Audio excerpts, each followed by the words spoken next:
The finish line is in sight for the USL Championship regular season, and the playoff race is heating up in the East as 4 teams fight for the remaining 2 playoff positions, one of them being Mike Anhauser's Charleston Battery, who welcome Loudoun United to MUSC Health Stadium for the very first time. Hey everyone, we welcome you up to the broadcast booth. It's Poppy Miller alongside Derek Brawley. And Derek, it's a fight to the finish in the East. The Battery with 3 games in 1 week, and Loudoun United looking to play spoiler here today. There's one player that we know all too well that we want to keep our eye on, and that's Gordon Wild. Yeah, Gordon Wild had a great season when he was here, didn't he? He scored lots of goals like this from outside the box. He's got great technique and he's a really talented player. He's really looking for an opportunity at the MLS level, and if he keeps scoring goals like he's doing now, he's going to get that opportunity. And as I said, he's going to want to prove something to his old friends here today. Very familiar to this turf here in Charleston. 33 games played for the black and yellow, but it's been his goal scoring that has been making headlines as of late. For Mike Anhauser's side, the one that we want to keep our eye on, he's been phenomenal all season, is Brian Anunga. Yeah, and if you watch this clip here, it says everything about him, doesn't it? He wins tackles, he's a big strong athlete, he scores goals, he's a real catalyst for this team, and if he's playing well, the team's playing well, and I'm sure tonight he'll want to have that final push to get him into that playoff spot by having a great game and leading the team onto a victory. He is the creator in the middle of the park and the one to get the attack going, the one to watch, Brian Anunga. Let's check in now with Captain Taylor Mueller ahead of today's game to get his thoughts. Massive for us to be at home. Obviously, we feel more comfortable. You know, we have our fans behind us. 3 games in a week. You know, in 8 days, 9 days, it's going to be really, really important for us going into the playoffs. We've had a really good stretch of games going into these 3 home games also. So we want to keep that streak going and hopefully get a win to start off the 3 games here.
Welcome back to MUSC Health Stadium. We are just about ready to go. Sunday afternoon football. Mike Anhauser's Charleston Battery getting ready to take on Loudoun United. It's Poppy Miller alongside Derek Brawley. Just about ready to go for kickoff. But first, let's take a look at this afternoon's starting lineups. We'll start with the visitors, Derek, and for head coach Ryan Martin. We'll start with the home side. This time, Mike Anhauser's Charleston Battery. Of course, a couple of players have been out on international duty, making their way back. And who stands out to you there? I mean, listen, we're going with a 4-4-2, aren't we, today? So the battery and, you know, Daly, Boschua, they're going to be the main focus, though, because they need goals. They've got to win the game. But good width with Piggott and Marini. And again, Kuzminski, you know, supporting that back four that he's going to have in front of him today. He's on a great season, so hopefully he'll do very well today. Leland Archer out, unavailable for selection due to an injury. So Van Schaik and Captain Taylor Mueller will anchor the back. Let's take a look at the visitors. And a lot of changes from the midweek game against St. Louis that we all know was so back and forth. Loudoun United being the upset again. Sinclair will host the middle with Bustamante. We mentioned Gordon Wild there, and Miller will get the starting goal.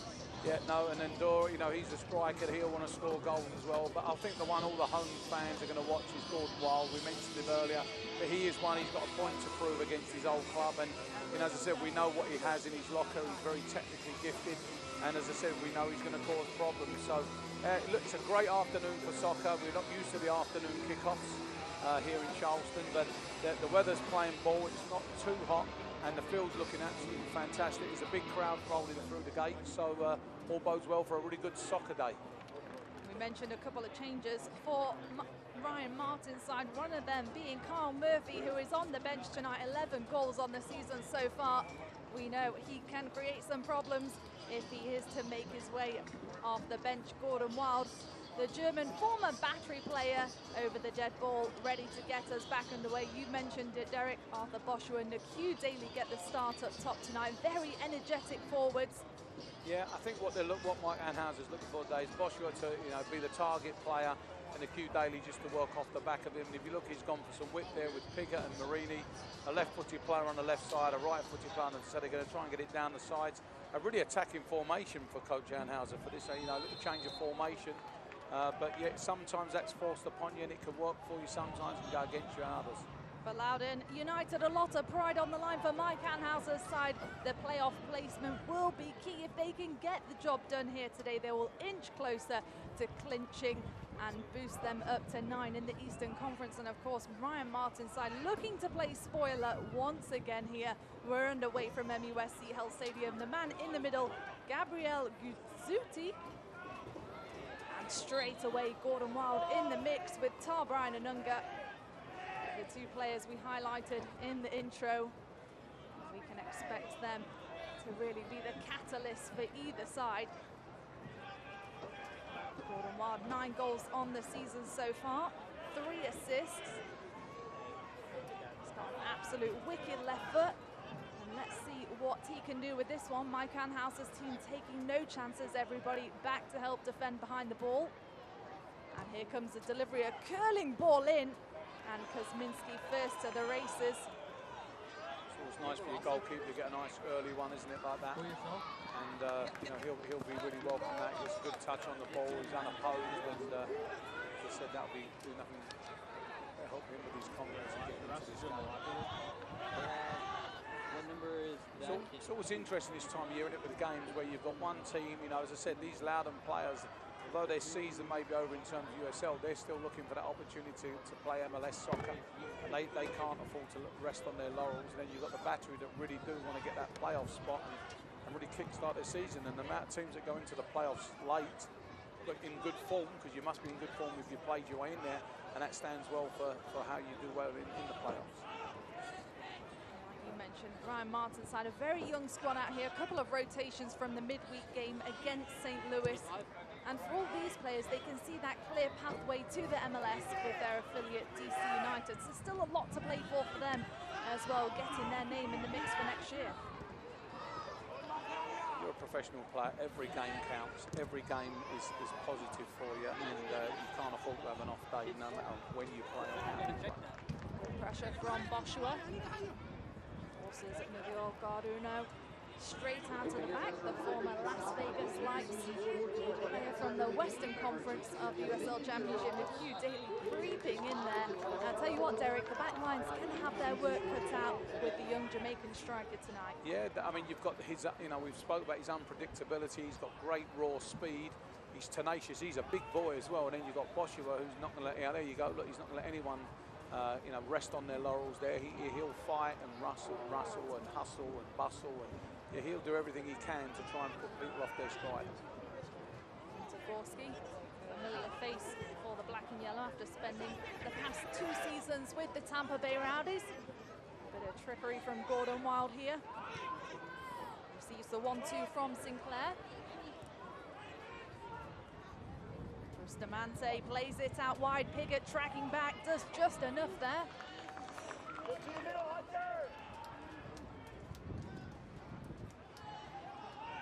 That's who you're really going to have to rely on, their experienced players, aren't they? You know, Chenzo Candelar, you've got Nunga in the middle there, Taylor Mueller, you know, Jared Van Schaik, they need to be, you know, all at it today. Curling ball once again towards the back post. Just a step too late.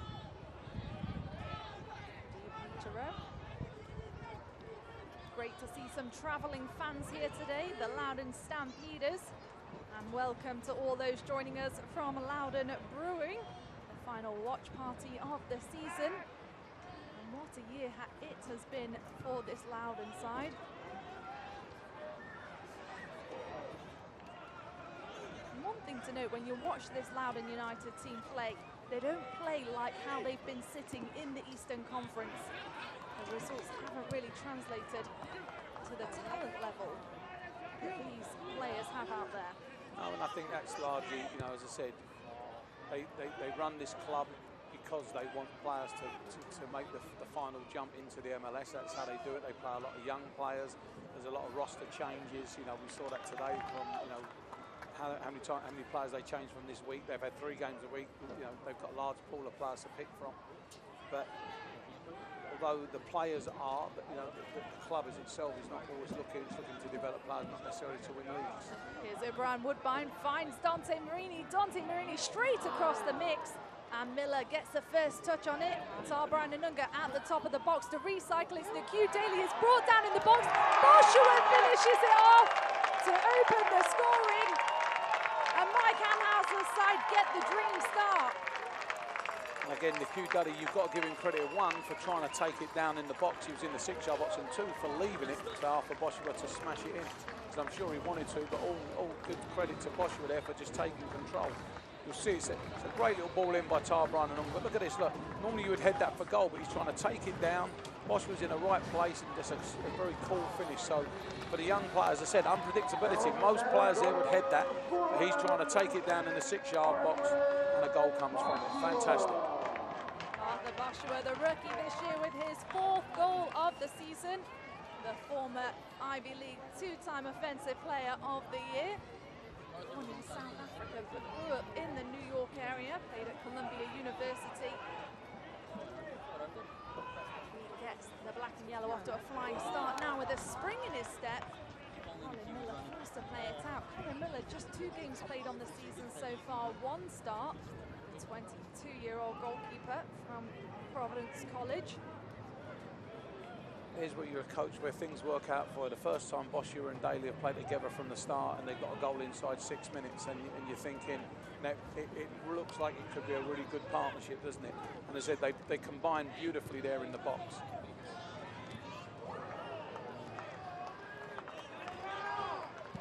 But if we know anything from seeing this Loudoun side play in the past couple of weeks, especially after their midweek game against St. Louis, the race is far, far from over. St. Louis were actually winning 3-2 up until the 80th minute. Loudoun United coming back to win 4-3. With the last goal in the dying seconds of extra time. That's the beauty of this league. There's no easy games whatsoever. You know, you look at results at the end of the season, you think, how are these teams down the bottom, why are they not involved? And it just shows you how good the league is. And, you know, if you're on a run of 5, 6, 7 games, you know, you must be playing very, very well. Bustamante wears the captain's armband this afternoon. Maloney from DC United, Virginia native, attended William and Mary. He was the one to actually equalise the scoring in the 80th minute in that match we were talking about against St. Louis.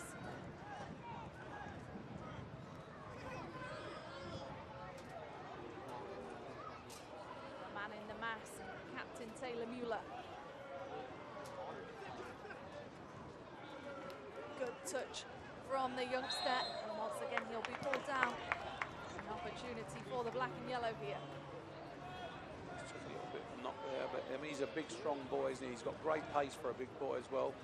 And as I said, even again there, he's trying to take it down under pressure, something other players might just move it forward. Daly makes his third start of the season here this afternoon. He's appeared 13 times prior to that. There's been a bit of a super sub, but will relish these minutes. Here's Gordon Wild taking off. Opts to go out wide. It's Sinclair. Sinclair in the box. And Jared Van Schaik does just enough to take the deflection. Woodbine, the Jamaican veteran. A couple of very versatile veterans on Mike Anhauser's side that have proven to be key so far this year.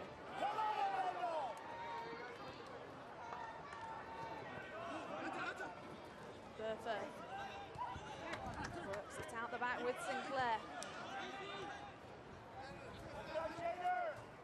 Good tempo from both teams to get us started as we approach 10 minutes in the books here in this first half. It's a great surface to play, isn't it? So both teams want to play good football. There's a big crowd building here. And as I said, they want to knock the ball around. The pitch was watered just before kick-off. So it's going to have a nice little surface to it. It means the ball can be zipped around nice and quickly. Dante Marini was on the score sheet last time that these two teams met. Battery took a 2-0 win on an away match August 14th. Kuzminski. And if you look today, you know, you've got people like Angelo Kelly, who's traditionally a midfield player, you know, fitting in at right back. You've got Brian Woodbine, who can play really anywhere, can't he, you know, in that back line or in midfield. Now, they've got a few players in there that are just doing. Jared Van Schaik's played left wing, left midfield. He's played left back, left centre back. So got a lot of versatility in this team tonight, and it's older, experienced players, which again is going to help them to get, you know, hopefully to get that playoff spot and then to move further deeper into the playoff. Give some players a chance to get their fitness back. The results have been going in the way of the Battery as of late. They'll be looking to keep their historic run going of being the only team in the modern era to have made the playoffs every single season they've been a club. Mike Anhauser absolutely right. Earlier last week was saying it doesn't matter which door you come in. This could be a breakaway for the visitors. Brought down in the box, and there it is, the equaliser. Aliou Nendor levels it up here in Charleston. I think the danger of that is how easy he got in there indoor, wasn't he? I mean, he's got the ball, he's gone through. Brian Woodbine's come across. Really probably needs to be a little bit strong in that tackle. Jared Van Schaik just over his head. There's a big gap there, look. He uses his strength there indoor just to put it. That's a great finish, and really no chance for Joe Kuzminski there. And that's a setback for the Battery this early on. You know, when you take an early lead, you want to make sure you build on it.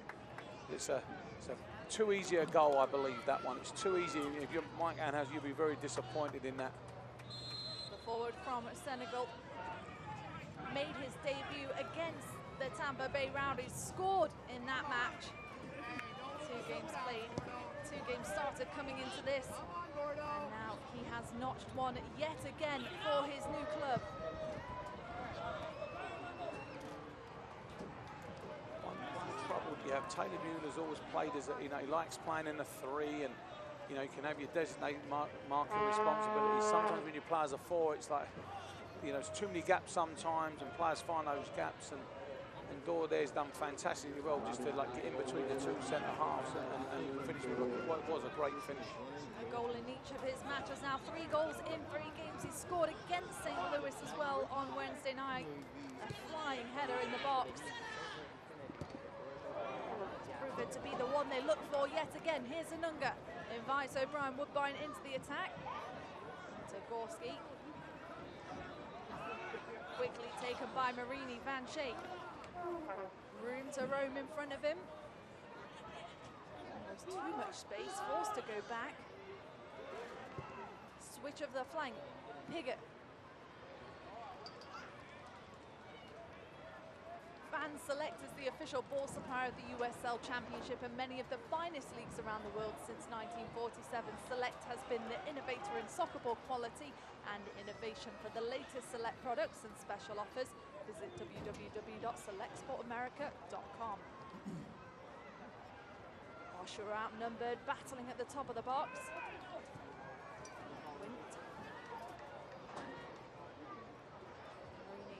Back to the Colombian in the middle of the park, Candela. Patience from the home side. Here's Marini once again. Close to the ground. This time, Izzuti waves get up.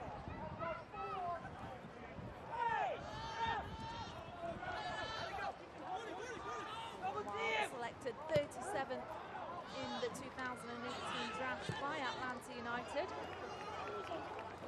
Spent the season on loan with the Battery. He scored against his parent club and he'll be looking to score against his former club here this afternoon.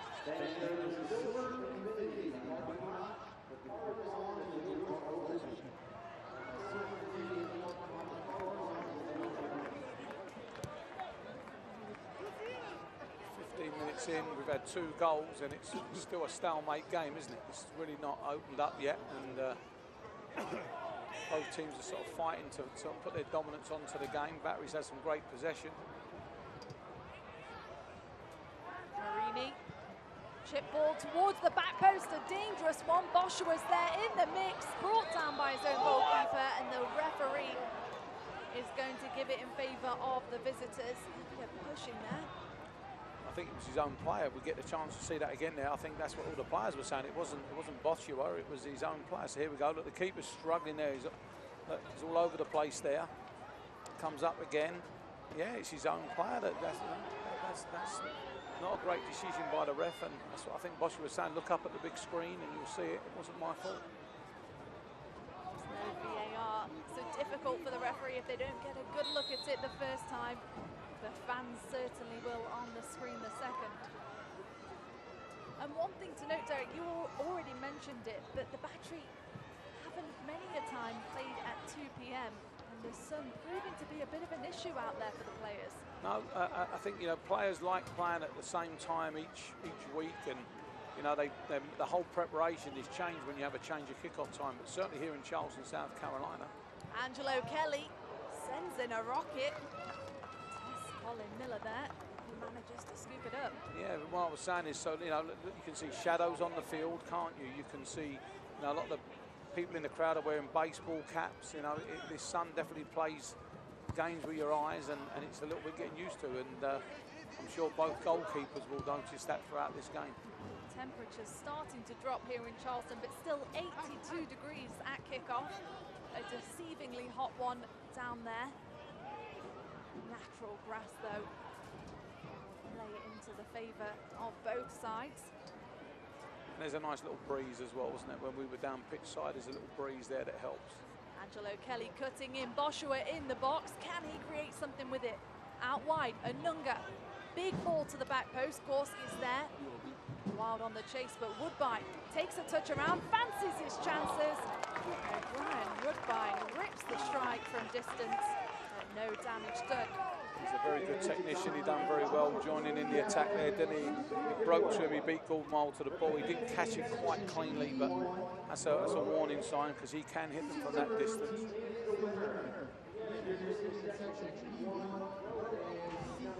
Just taking his time there to get us back underway. Opts to play out the back, something very characteristic of this side. Gets them into trouble. Nelson Martinez falls all the way through the other side. Went Bustamante into the mix once again. Scored a wild. Didn't fall for him, but it took a deflection. Visitors still on the front foot. A little bit more composed there. Jared Van Shea got a little bit hot-headed.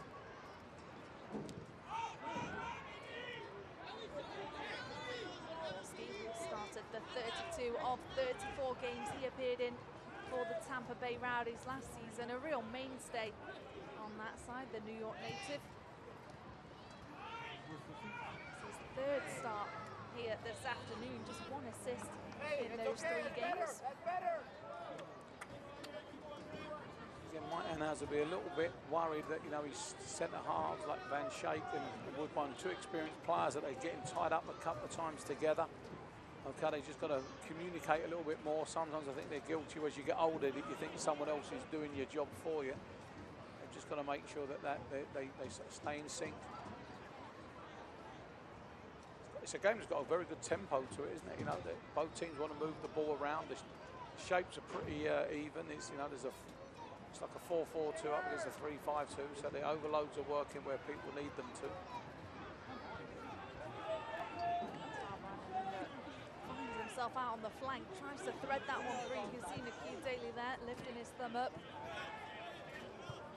Just such explosive speed off that line. And like you said, Derek, unpredictability is probably the best term to describe him with. That will change as he gets older, but right now, you know, it's a great little weapon to have that people don't know what you're doing. Sometimes your own team don't know what you're doing, which can be concerning, but he does very well. I mean, Gordon Wild's got a little bit of that on him as well. I mean, already, look, he's popping up all over the field, isn't he? And even when he was here, he had that about him. Brought down to the ground, just 18 years old, the 6'2" striker. A big presence in the attack. He's got a little whack there as well. He's already got his mask on, isn't he? I think it's one of them ones where two players generally going for the ball and, you know, you just clash heads. And there should only really be one winner there, shouldn't there, indoors? About 6 inches taller than Taylor. Taylor usually experience really helps him out. Hops one to the top of the box, falls back to his feet. Doran lays it off for Piggott. A brilliant bit of trickery on the far side. Here comes the ball to the back post. Once again, Gorski to win the aerial. It's definitely a mixed match on the back post, and it's Gorski and Dante Marini. A brilliant spin. Nikki Daly in the box, takes 2 touches. The referee waist gets up, and Boshua tries to clean up the seconds once again. And the referee's given a corner there, so it must have took a little deflection, but again, great trickery there by Nikki Daly, wasn't it? And then Boshua was the beneficiary yet again. You see, he uses his strength and speed, gets in. Look, could have been a penalty there. And look, great play just to try and wriggle through. You can see he's going for the penalty, and the referee, it's a great decision. You saw it just come off the inside of the thigh of the defender. Well, there's no denying Nikki Daly gets the fans up off their feet around us, quickly taken. Battery looking to keep this momentum going. Dante Marini once again from the far side. Just turning the veteran defenders inside out. Absolute nightmare to mark. Here comes the in-swinger from Marini towards the front post. Not the best delivery, but he'll get another go at it yet again. Sometimes you just need that one to get your range, and then, you know, then it leads to a good second position to go. Same place yet again. Disappointed with that. You've got to miss that first defender out. Miscommunication to finish it off for the black and yellow. I think Marini was so disappointed with the 2 free kicks. He stayed in an offside position and then realised he couldn't touch the ball. Again, good signs from the Hugh Daly and Boshua that partnership starting to work, because, as I said, you know, Boshua just got to feed off him a little bit. Hugh Daly will draw all the attention, and Boshua can just use his experience just to play off him. Mike Anhauser saw Nikki Daly when he was competing for the Jamaican Youth International side in the CONCACAF Championship, scored 21 goals for Clarendon College of the Jamaican National Premier League. Young spark for both sides with young strikers. Physical presence up top. It's a great sign for US soccer, isn't it, that these young players are getting to play at this level so early on in their career. Gorski too wild.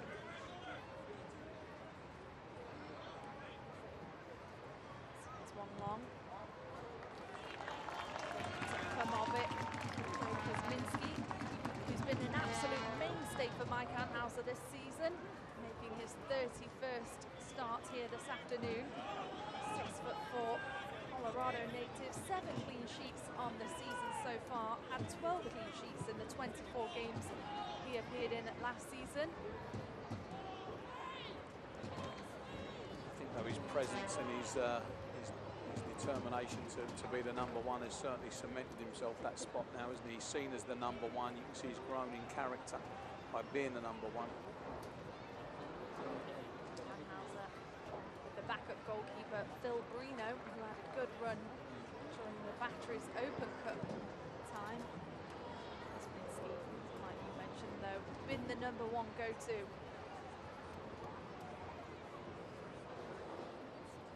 Nunga rolling into the attack. For a foul though. Just what we were talking about in the opening with Tarbrine and Nunga, really the one to get the attack going. His physical presence. So big and powerful, and as I said, if he does miss time a tackle, it looks, you know, clumsy-like, and just because of the speed that he's going into the tackle with. And I think sometimes he gets fouls given against him that really aren't fouls. It's just the speed that he's gone in and his strength. On the bench now, down below for Ryan Martin's side. Ryan Martin became the director of DC United's Youth Academy in 2017. Prior to that was the recruiting coordinator at Wake Forest. He also helped build FC Cincinnati's roster from scratch. Looks like we've got an injury down there. Nelson Martinez will receive some medical treatment. I don't know if we'll see this again, but as I said, I think Brian Woodbine there it was probably a foul on him. That's what caused the two players to collide. As I said, that's what the players and the coaches are complaining about. There was a foul there somewhere. The referee just managed not to say.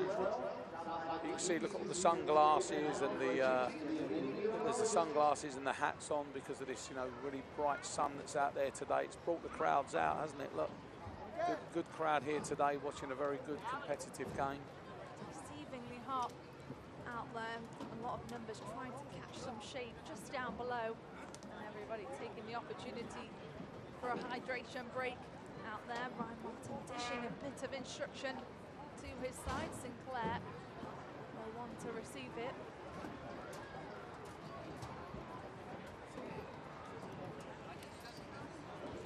Ryan Martin talk about this young side and really create that pathway to the MLS level. A couple of games at Audi Field, DC United's home pitch, before their own pitch at Segra Field was ready late this year. It's really been a team that's progressed massively as the season's gone on. As I said, you know, if you want to produce professional players, you need to give them a professional environment to develop themselves, and that's what we're doing there.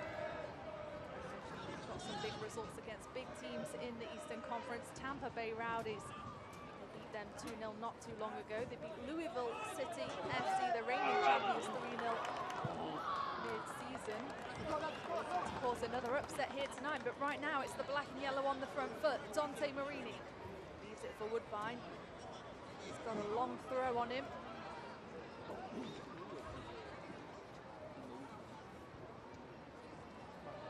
Specific vision in mind. Naku Daly makes a good ball to lead him on. Nicely dealt with out the back. Door. At the top. Gordon Wild picks up the seconds. Woodbine back into the mix. Naku Daly once again in the box. He's brought down the referee. Again, waving get up. Garduno doing just enough with his experience. Again, he's a wriggler, isn't he, for such a big boy? He gets in that box and he, you know, when he falls heavy, and you know, sometimes referees get caught up there and they have to make big decisions.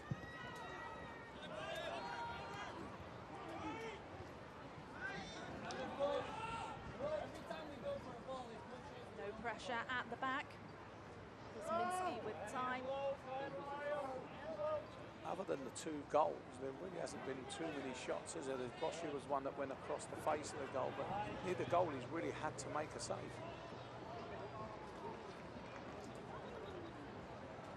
Brian Anunga looking to get the attack going. On the far side, Angelo Kelly is there. Angelo Kelly been another one that we've seen play all over the park so far this season, from central midfield out on the flanks to now out as a wing back. Romario Piggott inside the box, lays it off for Marini, who can't get the strike away. chance for a counter. Broken down by Woodbine. Boshua. Force back to Candela. Hold up, good forward play that by Boshua when he's got his body. He uses his body extremely well, doesn't he? He's a big lad. He screens the defender off, and his touch is very good for such a big player. And he can do it with all that pressure, which is even better. Loudoun United coming in to complete a 3-game week. The Battery getting set for one here this afternoon.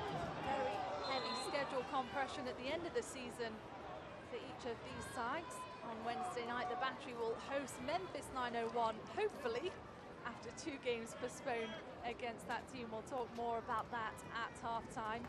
Let's have another look at this, Derek. Yeah, no, he's again wriggled through. Just been caught there by Romario Piggott. It is a foul. I mean, it is a foul. You know, but there's nothing sinister there. He's beaten the 3 players with a little bit of skill.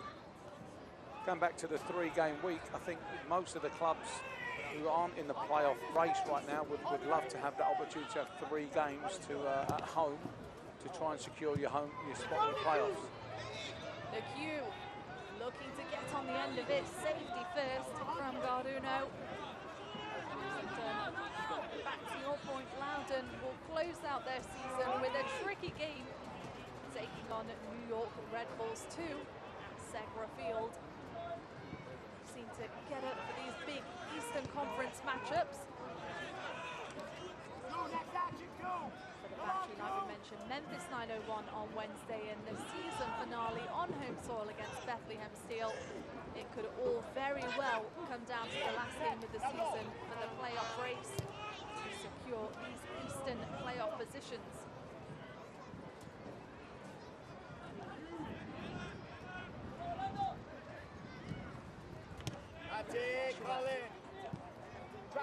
For Marini, Anunga. With him. Tarver and Anunga battling to get inside the box. There's the strength you were talking about, Derek. Into the box it goes. Naku Daly forced to the top and out to the back. Bertha.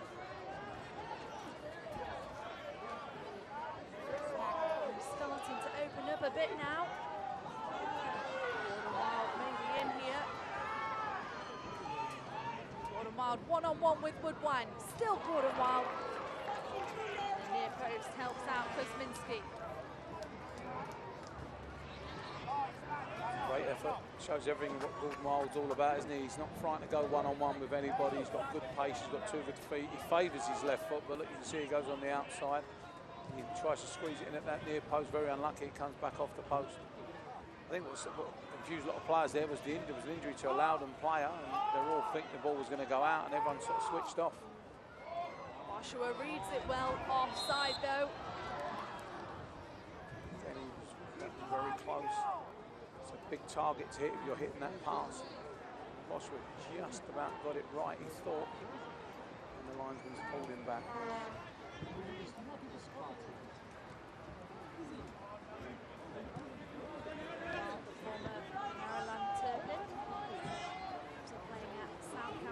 Upstate, biggest school in the US, but then found his way to a big program.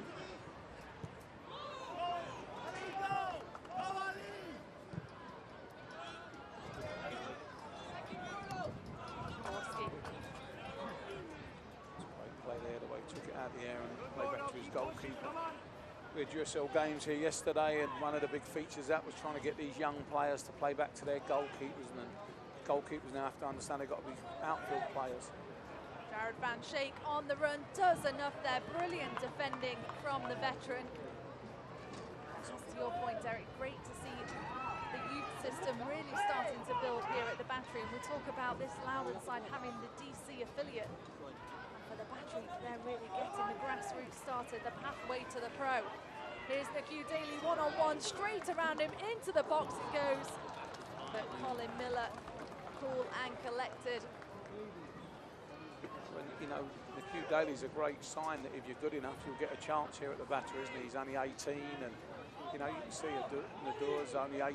You know, these players are getting chances. So if you're a young player out there and you've got ambitions to play at this level, and you have the attitude and application to play at this level, you'll get a chance. And here at the Battery, yeah, we're starting to do that. We had Charlotte Independence youth teams here yesterday. It was fantastic. We had 2 good games in this stadium.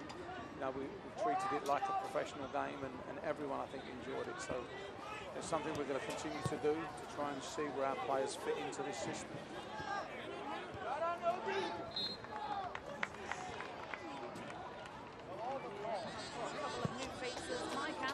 Down there, head coach in his 26th season with the Charleston Battery.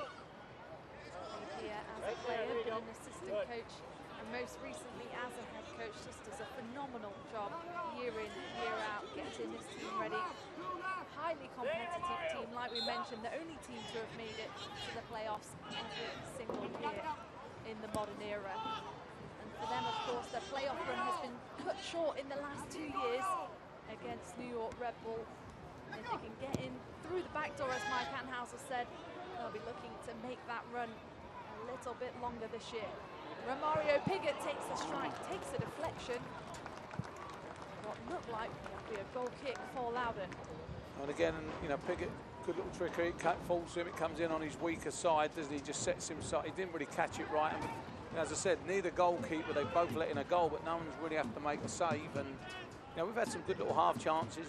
Brian Woodbine had one, you know, Piggott there, and then Gould at the other end. So, you know, it looks like there could be more goals in this game. And for the Battery, goals come at a premium right now. Earl Edwards Jr. here this afternoon. Miller just off his line. With Oshawa, it's a good aerial matchup. Come very confidently there, didn't he, and took that right off Oshawa's head, so that's good goalkeeping. Martinez.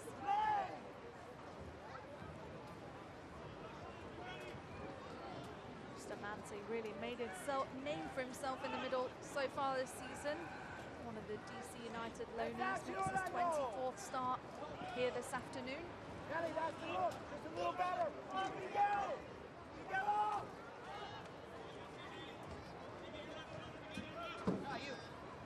It's a very open game, probably too open, I think, for Coach Anhauser. I think he'd like to be a little bit tighter, especially when they had the goal advantage. But right now, both teams, you know, they're openly playing some good football. They're trying to penetrate wide. They're both trying to get it forward quickly. And as I said, hopefully that will continue. 5 minutes in the books. Final 10 minutes of this half before half-time. Head coach has sat comfortably on the bench down below us.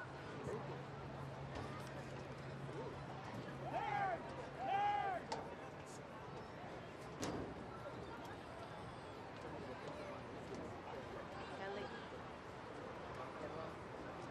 Candela looking for the switch. Comes a Brian Woodbine, strolling into the attack, ops for Marini, Dante Marini into the box, nobody home at the back post.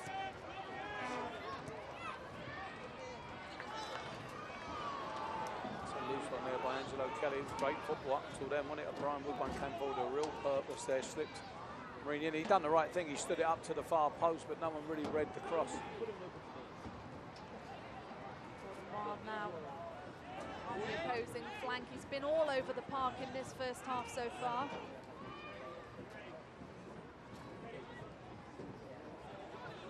Bertha, the Virginia native, scored 9 goals off the back line in his collegiate career for Virginia Tech.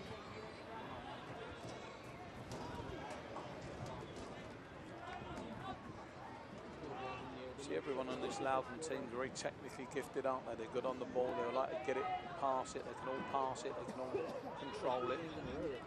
As I said, Gordon Wiles have been all over the park, certainly in the Battery half so far. The team has maybe conceded too many goals for head coach Ryan Martin's liking. 61 goals conceded, only 4 clean sheets on the year so far. Miller way up off his line, does just enough there. Oshawa once again knocking at the door though. I think that's one of them things we, you know, a little while ago I said he came confidently out for the cross, but there Miller didn't look very comfortable there, did he? Sort of come up with his shin and almost went off at a right angle to him. So could be food for thought later on from the battery. Maybe playing a little bit over the top and just trying to put him under pressure. Mueller celebrated his 200th appearance for the battery. Here's Nuku Daly. Nuku Daly sends it high, straight over the top of the bar and into the woods behind. And this shows the good and the bad of Nuku Daly. Look at this, look, it's real tight situation. Look, boom, great speed. He gets there, gets his shot there, and then boom, it just goes over the bar. So again, as he gets older, that'll be more like a goal. That's the way he created it. He created it for nothing. 30 yards out, spun well, great little bit of skill, great speed. It was just the finish that was lacking.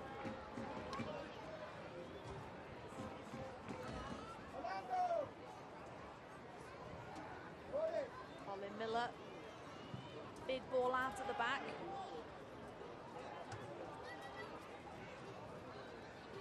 Sitting deep in the midfield now. Bustamante. Side from Wint. Gordon Wild. Pressure is on from Obi, but it finds a path through. Jared Van Schaik once again does enough at centre back. Brilliant defending from the veteran. Right place, right time, which seems to be one of the keys to Jared Van Schaik's game. Oh, he's been very consistent this year, isn't he? Wherever he's played, I mean, he's had really good spells in every position. When he was midfield, he got a couple of goals. At left back, he done very, very well. Now he's gone in as a centre back, and he's done very well again now.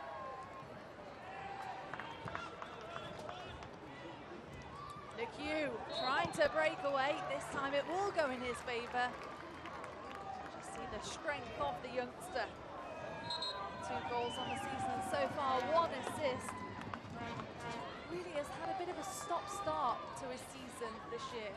Yeah, he's picked up a little injury, and I'm sure when you're that age, you know, you've really got to manage young players' playing time. You know, it takes a lot of time and effort to play consistent at this level, and you know, with young players, you've got to be very careful how much you bed them in. You know, he was coming on as a sub, wasn't he, scoring goals, and then, you know, there was talk about could he play for more than 30 minutes, then 40 minutes, and now here you go. He's, you know, in his first season, he's starting the game. Whether he'll finish the game out, who knows? It takes time to acclimatise to this level of soccer.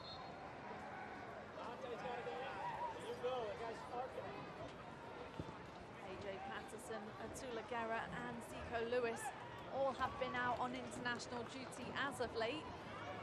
Zico Lewis just returning to the side, unavailable for selection though here this afternoon. Joshua takes a deflection.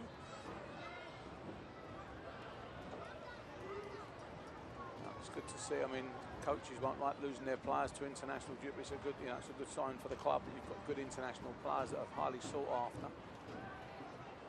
Kelly into the box it goes, falls to the top. Red first to the ball. Anunga wins the second. Candela chip ball over. Couldn't quite read it with the strikers. It was too cute, wasn't it there? Probably a strike might have been a better option. You see what he was trying to do, but he didn't really have the time or the space to play that type of pass.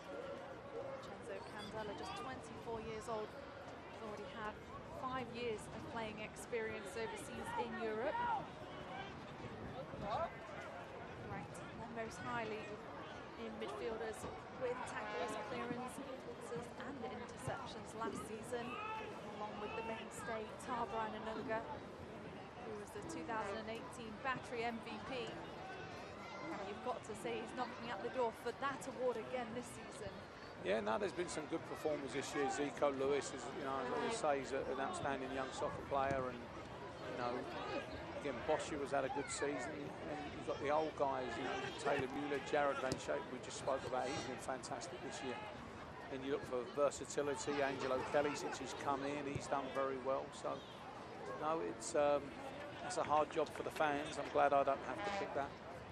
Fan voting closed at noon on Friday. They'll soon be released, the winners for each category. Awards given on the final day of the regular season next Saturday against Bethlehem Seal. how important could that game be for the Battery season? As I said, you know, you'd like to be where the Battery are, as I said, 3 home games, you know, against teams that you're very familiar with, that you can, you must fancy your chances to get through to that playoff spot.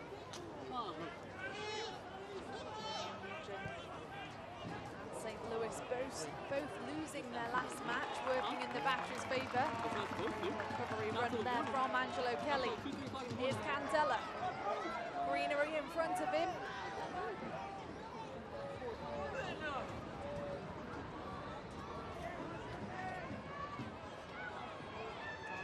Assesses his options into the box to the feet of Boschua, lays it off for Piggott. Piggott takes a strike, wide off the target.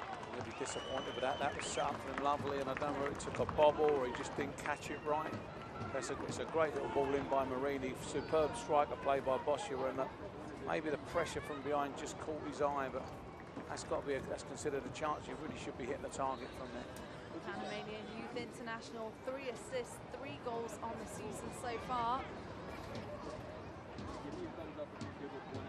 1 minute left to go of the first half from Charleston, South Carolina. It's Poppy Miller alongside Derek Broadley. Thank you for joining us for this afternoon's match, wherever you are. Back and forth, end-to-end stuff it has been in the first half.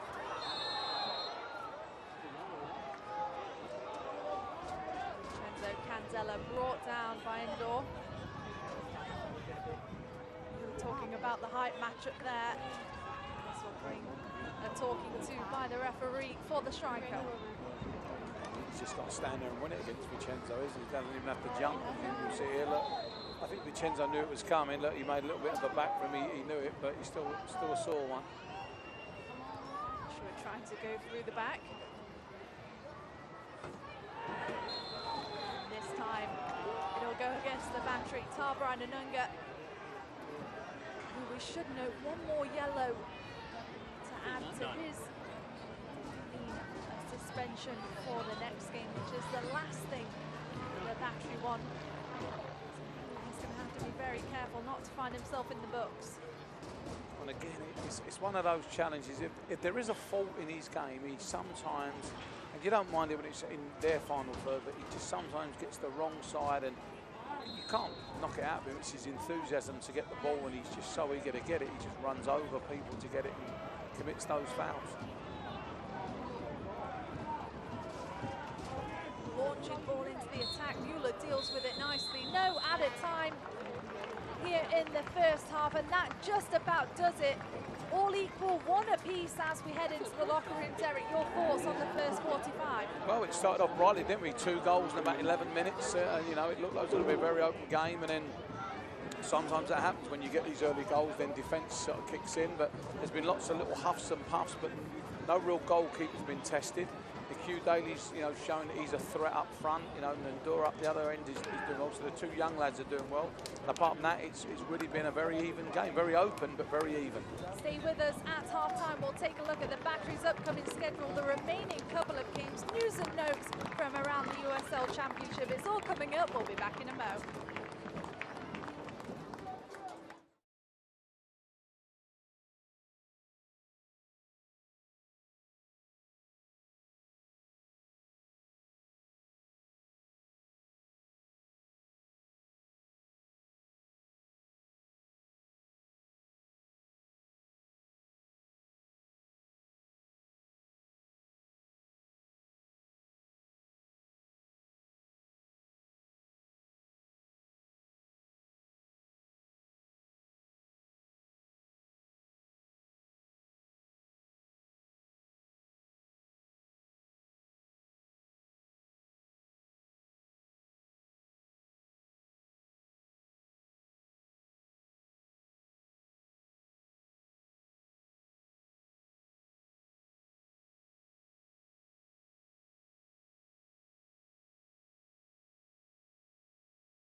Welcome back to MUSC Health Stadium. It's half-time here between the Charleston Battery and Loudoun United. Poppy Miller alongside Derek Broadley. Derek, we mentioned the finish line is in sight. 3 games remaining for the Charleston Battery, including today. Let's take a look at the upcoming schedule.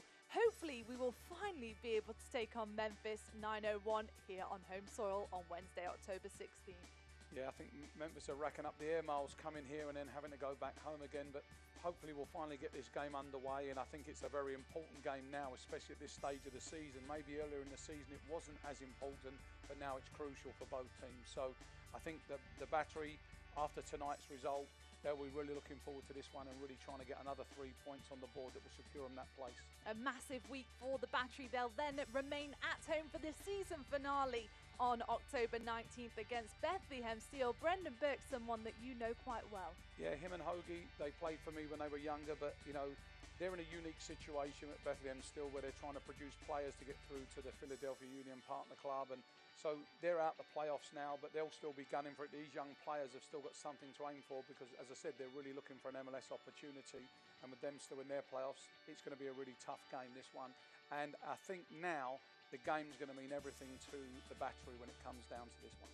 Late in the season, but still some exciting news for the Charleston Battery after they announced the signing of a local product from the College of Charleston, Temi, who joined the team just last month, and we can expect to see good things from him in the future. You know, again, bodes well really for local kids, doesn't he? He's a South Carolina boy from Columbia. He's played for his, one of the local colleges. He's come through, he's got his chance. And as I said, it really doesn't matter when you sign your first pro contract. It's all about getting some experience going. He'll love to get on, and I'm sure if Mike Anhauser can get him on, he'll get him on. But what a great opportunity for this young man. As I said, a pathway for a lot of young local kids in this area. He joins Nico Rittmeyer and Leland Archer as College of Charleston alum here at the Charleston Battery. Great to see them taking that next step from the collegiate level to the professional ranks right here in Charleston. Well, we're going to take a quick break now, but when we come back, we'll have second half action from MUSC Health Stadium. Stay with us, it's all coming up.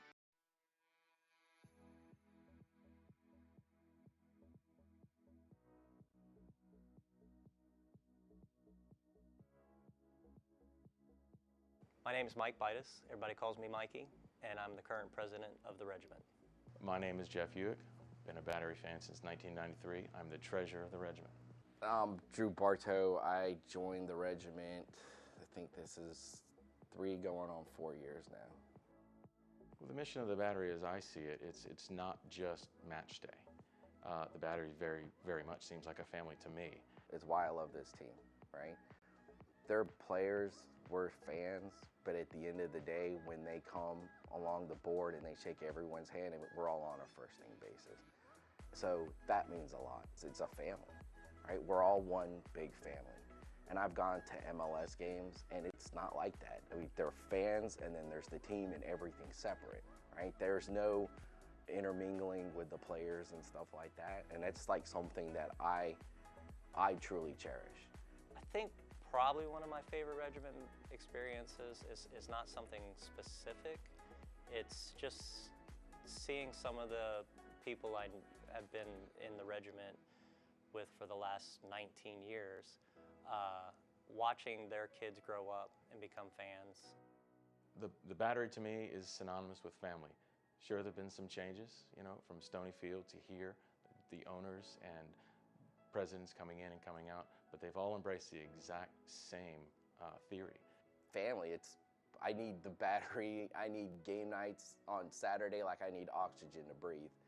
So being able to yell and scream in E1, being able to set off the smoke, being able to bang on the drums, being able to heckle opposing teams and officials, I mean, it doesn't get much better than that. The Battery is more than just a club, it's a family, and we take care of each other on and off the field, and I feel like that's what the regiment logo is all about, is supporting the Battery on and off the field.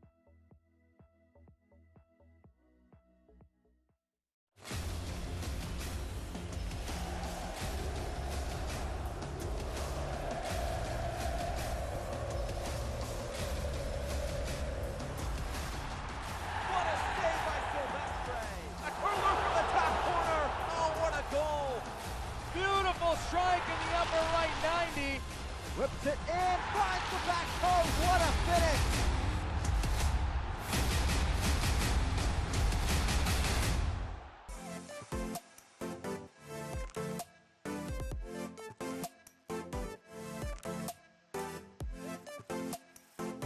all these experiences are new. And the new experience is always the most exciting because it's something that you've never been a part of before. And I think that's one of the biggest draws of Greenville is to come in and to be a part of the beginning of something great.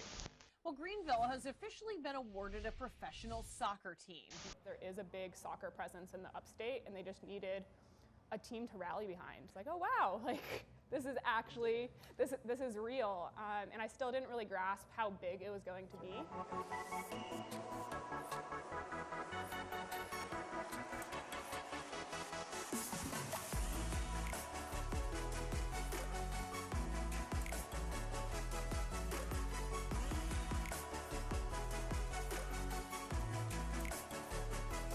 Muhammad racing the other way. Cuts it back. Good look.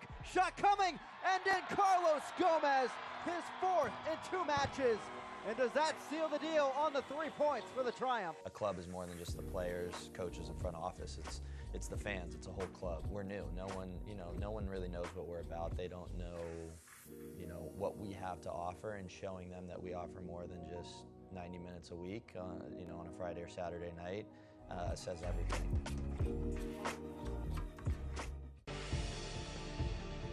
He's going to go at goal. Shot and a goal! That has to be on the goal of the week. Now getting time. Sam Warner, the beauty. Goal! Lula with the bicycle! Oh, can you see that coming? Great save by Putton on the goal line. And Taylor with a beautiful strike. Are you kidding?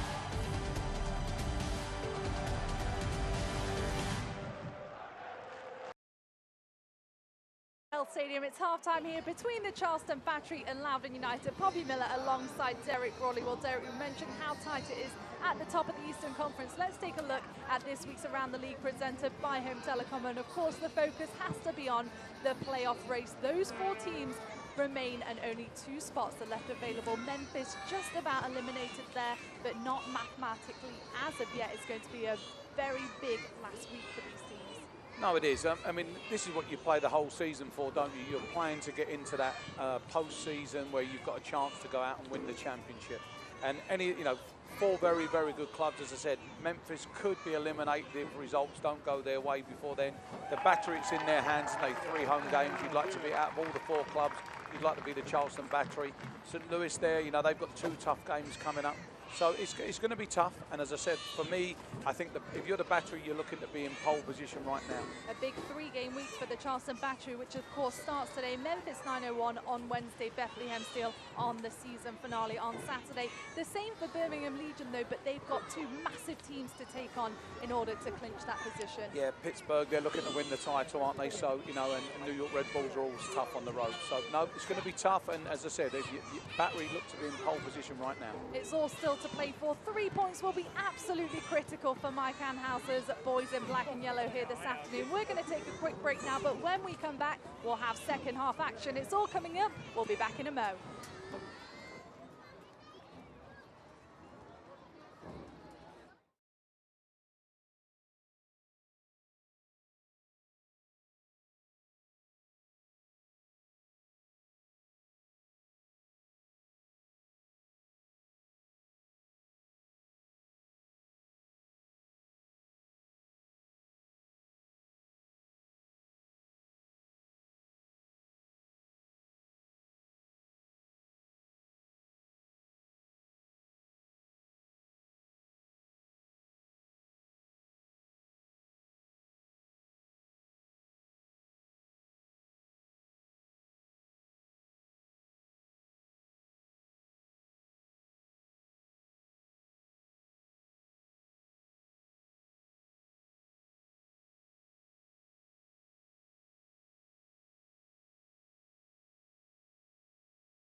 Welcome back to MUSC Health Stadium. We are just about ready to go for the second half. It's Poppy Miller alongside Derek Brawley. Both teams are out, but first let's take a look at the first half highlights. Derek, a lot to unpack, a goal for either side, but we'll start at the very beginning. Dante Marini slots one to the back post and Piggott tries to create something from it.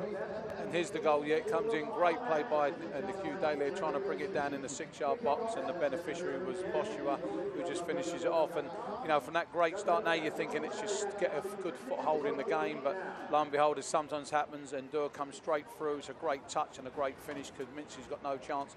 Then after that, it was a lot of like little half chances, wasn't it? His shots from outside the box, you know, and the game could have gone away. This is Daly's one here again, where Boshua was the beneficiary. Turns in, just takes a little deflection, stop it going in the far post. And there was a couple more. Gordon Wild had his one where it just hit the outside of the post. So it all bodes well for the second half. Lots of shots from outside the box. No goalkeeper really tested. And hopefully in the second half we're going to get a little bit more quality and force these goalkeepers to show us what they've got in terms of making saves. All level at the half, all to play for in this second 45. We are just about underway at MUSC Health Stadium here in Charleston, South Carolina. Thank you so much for joining us for this afternoon's match, wherever you are. Of course, Mike Hanhauser's side in the push for the playoffs, looking to make it Sunday fun day. Loudoun United have proven time and time again they come out firing on all cylinders out of the gates for the second half. Let's see what unfolds here. And Derek, if you are Mike Hanhauser, what do you think his message to the team at the half would be? Right now, I think he must see that the game's winnable. You know, they had a very good start. There's goals out here. They definitely had more of the chances. So he'll be thinking, yes, keep doing the same. I think his concerns would have been how freely, on a couple of occasions, that Loudoun got in behind and in between. So I think he'll have tightened that up. And as I said, I'm sure he's thinking that there's points here to be won that could really make this week a lot easier. It just trickled out of bounds there. The referee waves play on. No changes for either side as of yet. As you mentioned, Loudoun coming in off the 3-game week, the Battery getting theirs going. Any rotations to the lineup for Ryan Martin's side here this afternoon. Kelly struggling to get it out their feet there. Captain Taylor Miller, 31 years old, and his 8th season with the Charleston Battery. Over 200 appearances for the black and yellow over his time. Candela whips one out wide, Woodbine. The flank opens up for him.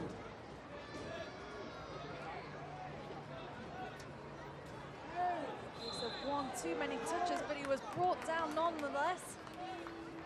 And Zagorski, who was brilliant in the first half, he gives one away. Yeah, right there, Poppy. I think that Brian Woodbine knew he wasn't going to get it, and he played right into it. This touch is a little bit too heavy, but he's drawn the foul, to be fair, and it is a foul. It is a foul. I mean, there's contact there, so the referee's got it right, and this is a good position now for the Battery. Candela, you know, I always questioned his ability to take free kicks early on, but he's certainly become the main free kick taker, and his quality's definitely got better. All he needs to do is put it into a good area and let the big lads get on the end of it. Big lads are in the box. Boshua, Mueller, right, and Piggott at the top of the box as well.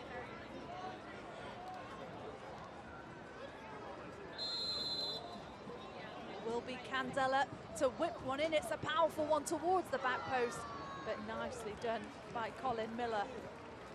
Too close to Miller there, wasn't it? You know, he needs to give the defenders and the strikers a chance to get, you know, to attack that ball, and that was way too close to Miller there for that one.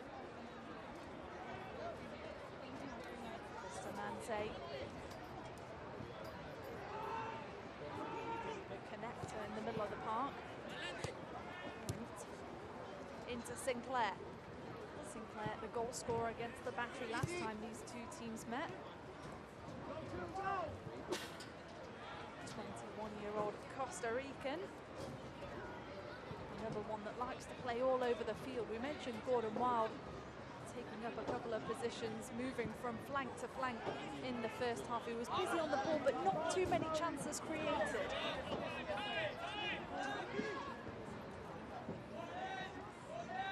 Anunga one to the top of the box. Marini brings it down. Dante Marini goes one way and denied at the back. Then he was on his weaker foot, his right side. He's got done very, very well to get in there, but just sort of ran out of ideas once he got in. Traffic at the top of the box. Piggott. Crowded in there to try and get through there. There's too many bodies in the way. They probably need to recycle that and get out. There's a break on here for Loudoun. Gordon Wild, the one you don't want to be on that break. He finds the space down this near side. Touch too much for Orlando Sinclair to get to. Right idea.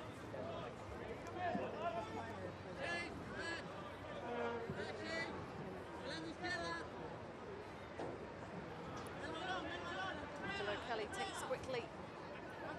Straight back to the captain, Mueller. Such a vocal leader on the pitch.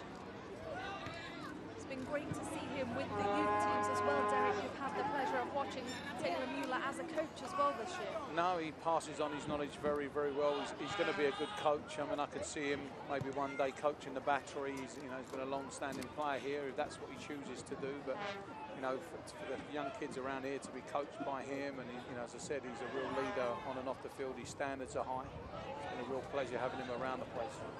Romario Piggott straight across the box, got caught between a shot and a cross there. That was definitely the wrong choice there when it is a great ball across to him, and then he's great first touch. All he's got to do is just roll it into a good area, and he overhits it.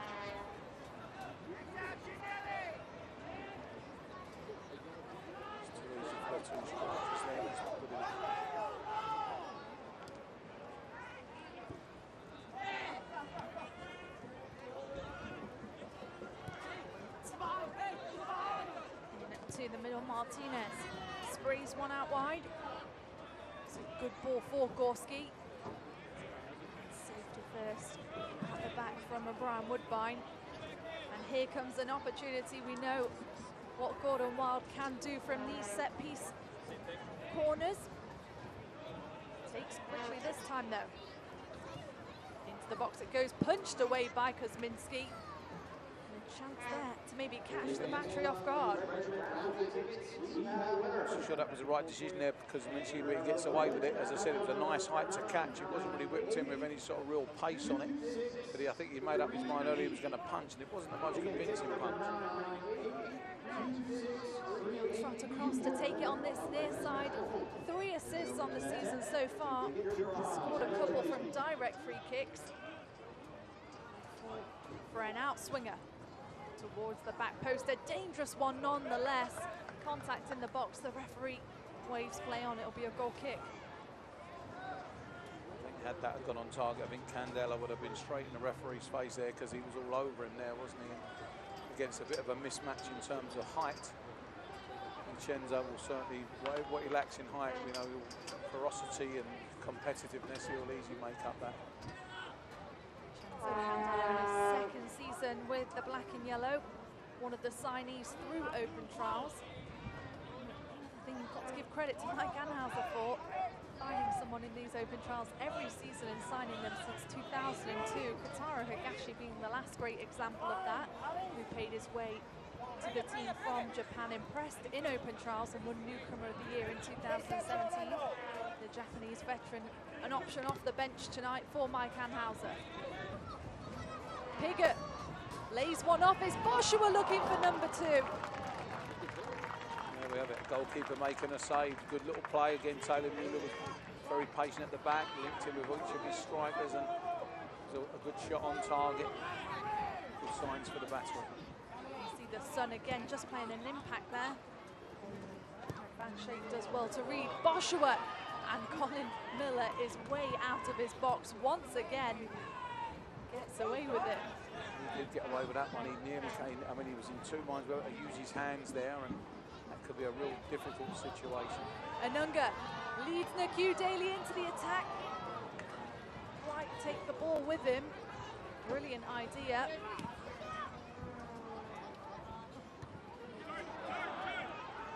Now with a spring in their step.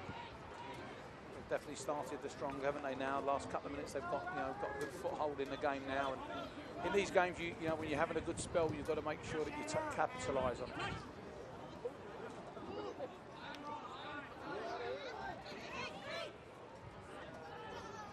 good spell of possession from the home side. They've been brilliant at home all season long. On the other hand, Loudoun United coming into today with just 3 wins on the road this season. A team that dominates at home.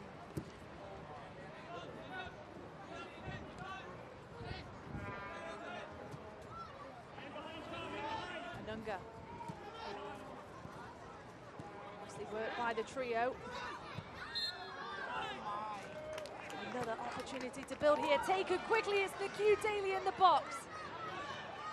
Takes one touch, takes another, gets the one across. And they do just enough to escape Q Daly. Great thinking there, wasn't it, by Angelo Kelly. Made a real quick play. There we go again, a little bit too quick for the cameras even. Trying to charge, lead the attack from the top.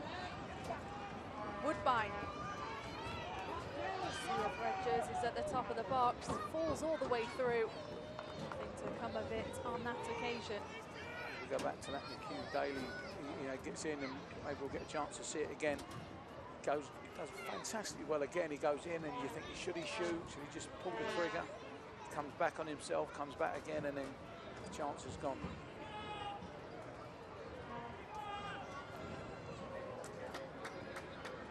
Not far off the hour mark when coaches start thinking, right, do we need to make changes? Is there anything we can do to win the game? I'm sure the subs on the hour mark normally get told, go and stretch off. Coaches start thinking of ways they can actually change the game. Daly finding a bit of greenery on the far side. This is the speed you were talking about, Derek. Into the box he goes where he is so lethal. Wriggles around them once again and is straight across the box. Nobody's there. To the top it falls, and Loudoun yet again to get away with one. And the Battery capitalise on an opportunity. Kelly out wide, Anunga this time. Touch too powerful. Ball all the way through for a throw-in on the far side. Again, that's twice that's happened, but here's the Q Daly, great trickery again. Look, he's again takes it right to the bar. It's a great cross ball, just maybe Piggott there should have took a gamble and hit it. Because the pass back to Tarbran Anunga was a tough one. Again, the young man's really, he likes the touch paper, doesn't he? He comes in, you don't know what he's going to do. Martin might be the first to go to his bench.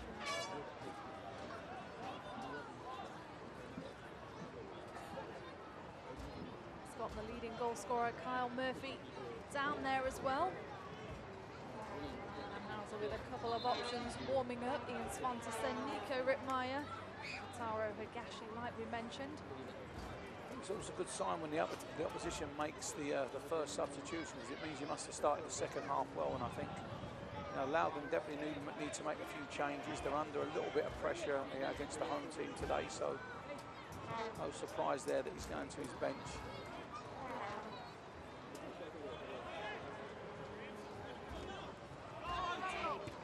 Two substitutions at the same time. A couple of players getting their jersey on.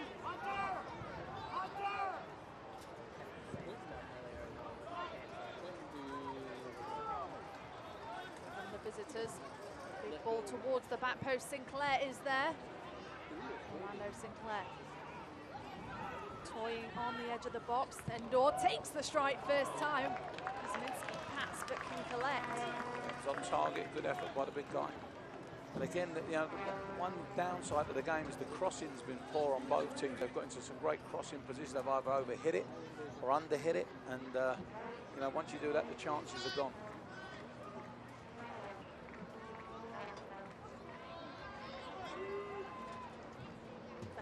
Looking for the switch.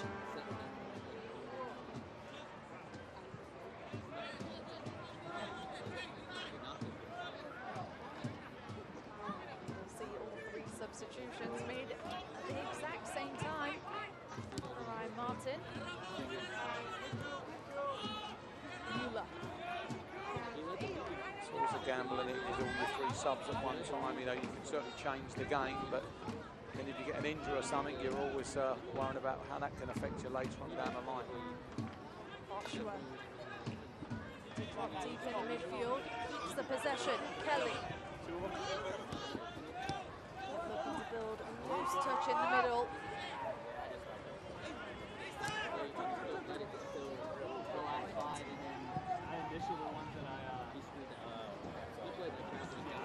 Gorski fancies his chances. Not a bad effort. Couldn't get it on target though. Brian Woodbine's there, Sander. Jared Van Shen's got to get out to the ball. I think it took him too long to get out to close down that shot. Sometimes that happens when you see 3 subs on the line. It puts a little spring in the step of the players that are out there. So just make sure that it's not me when those numbers go up. And Shane.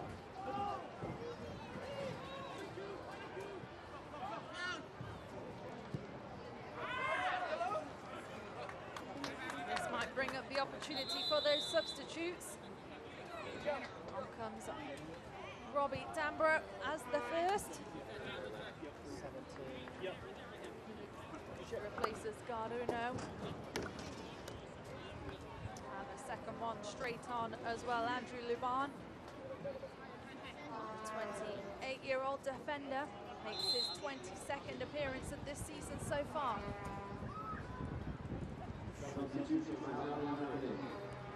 Two changes for Ryan Martin have been complete. Kyle Murphy, the other one that's just warming up down below.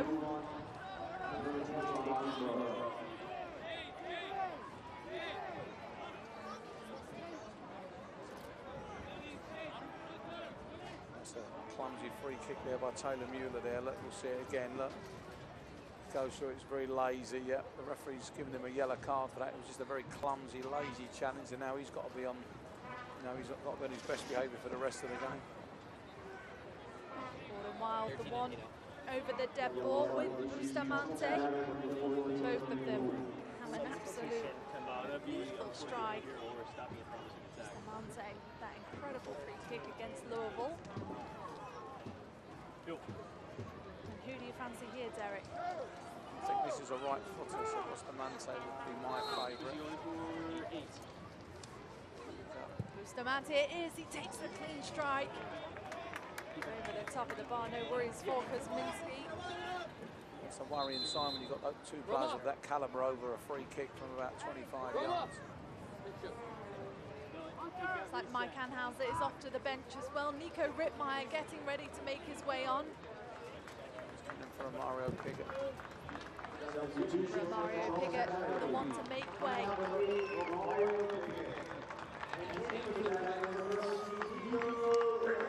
Rittmeyer firing on all cylinders as of late. He loves a one-on-one down the flank. Let's see what he can do. Mario Piggott, though, has put in a good shift here this afternoon. Sloppy play by the battery again there. Look, they're almost inviting Loudoun to come back into this game with some sloppy play. It's a very casual goal kick, very casual pass out wide. They lose a throw-in in their final third, giving Loudoun the impetus to get hold of the ball and start playing again. So from what was a really good start, has now sort of dwindled a little bit. Numbers in the box for the visitors. Bustamante at the top, broken down by Candela.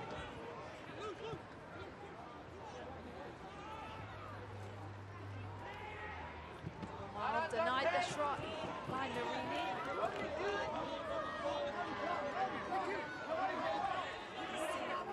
Just winning the cue on there. He wanted the direct ball up to the top. That's always difficult when a new player comes on, isn't it? As I said, there's been a good little passage of play prior to that from the battery and the queue, and Nico Rittmeyer just didn't get on the same page there.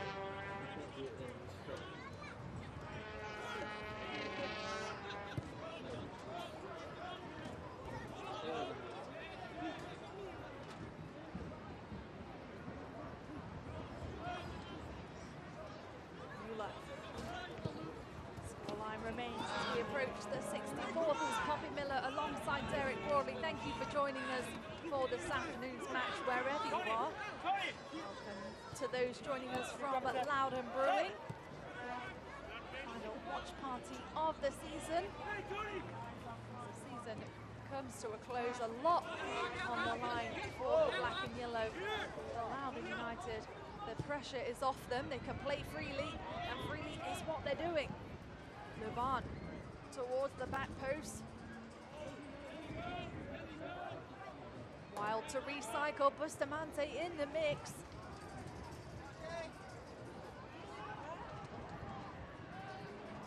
Manunga lays it out the back. Receives from Woodbine.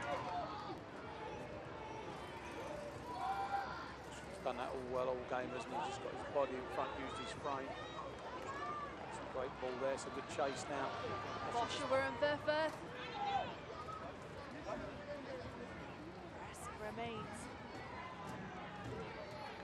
Getting involved now, nicely done by Dante Marini, who gets the applause from the crowd there. I think when you do put teams under pressure, you've got to do it in little groups. You can't do it on your own. Dante Marini's done fantastically well just to get up there and to stop them getting out and try and pin them in.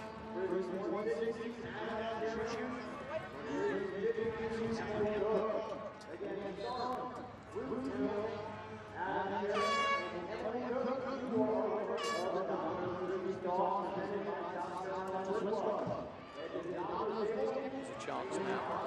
Manunga to Rittmeyer. Back in favour of the way he's running. Good pressure from the visitors.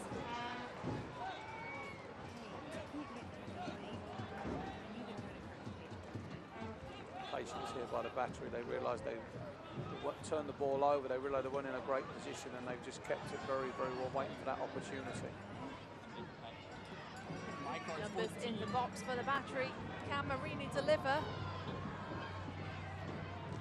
Too many times you'll go through the legs of Pentagorski. Literally, he could run underneath his legs. So, I think they would much prefer to get a corner. I think that's what he was angling for. And of course, he's just done better just to keep them at bay.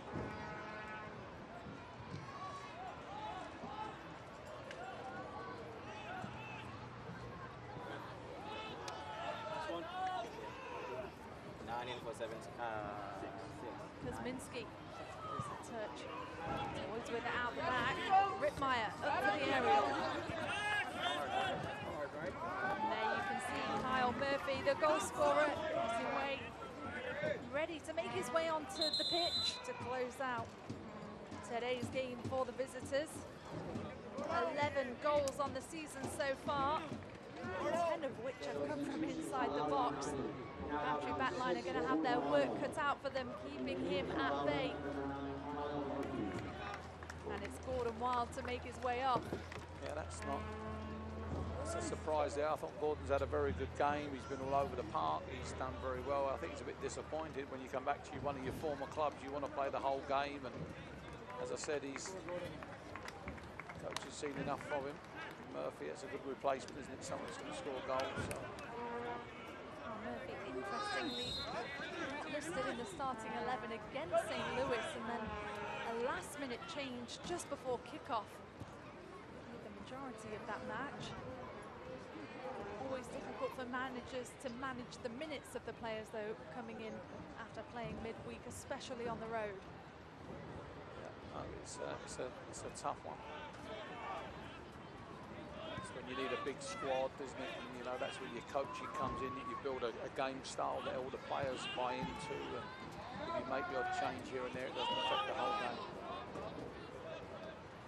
Reads it well there. Almost in trouble.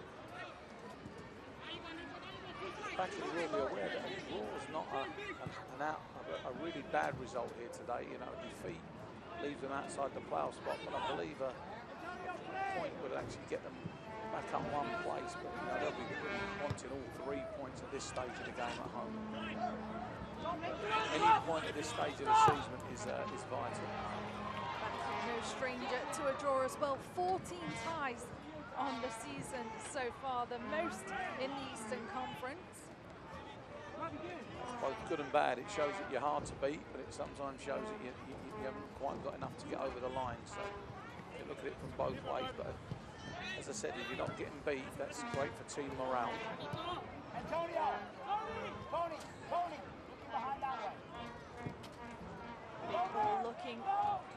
big striker Kyle Murphy.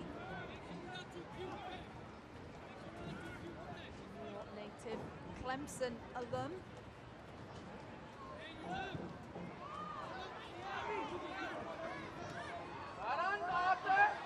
Here's Boshua. Completely on his own, Arthur Boshua. That's away, collects the seconds. That was all from his own making, wasn't it? Won the header in the air, got it down nice and strong, bundled his way through, and great shot that hit the target. It's a nice, comfortable height for the goalie, but it's on target.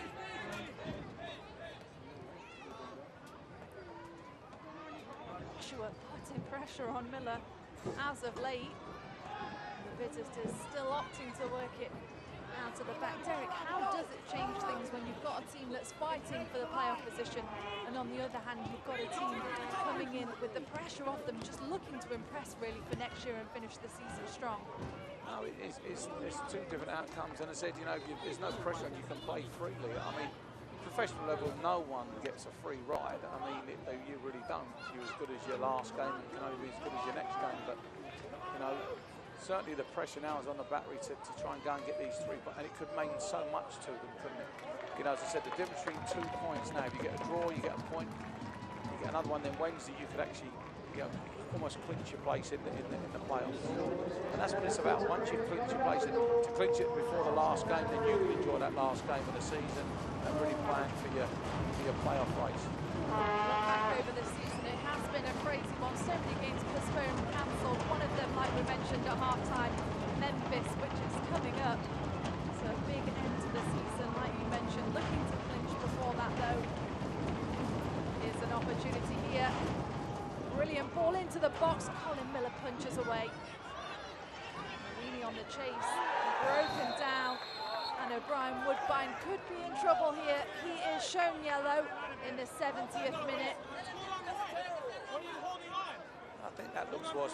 He's putting his arms up to protect himself. If that had been an elbow, that would have been a straight red card. I think it's just 2 players grabbing. Let's have a look. Yeah, there's no doubt his hand's high, but he's put it across just to try and block it. You know, the referee's done very well there, I think. Yeah, it's definitely a yellow card for sure.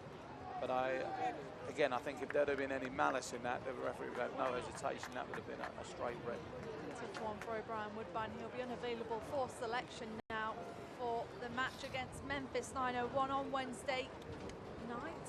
Yellow card accumulation.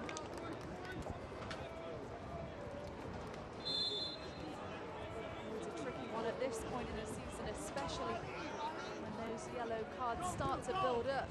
We'll start to see those players missing games on suspension. That could be a huge game depending on the outcome of this result. At no time do you want to play yourself out of the game.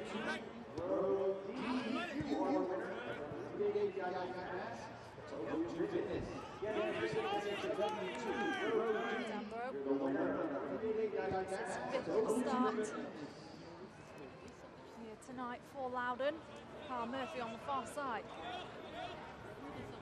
Bit of trickery from the striker as he comes in the box. A ground ball, a dangerous one, and fantastically done from Angelo Kelly.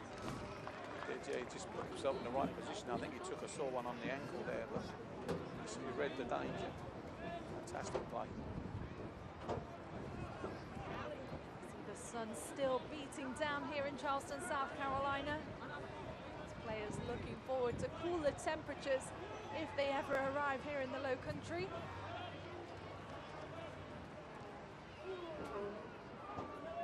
So tricky for a team like Loudoun to come in and play here. They're having much cooler weather, especially for their night games as of late.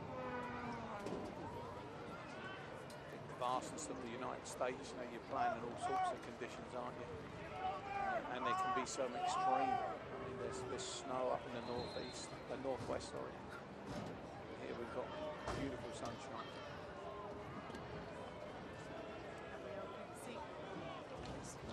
Woodbine drop back a few yards. Stamante. Approaching the 75th minute here at MUSCL Stadium, still 1 apiece. Visitors looking for a chance to get on the attack, nicely done by Mueller. Quickly taken out of the back.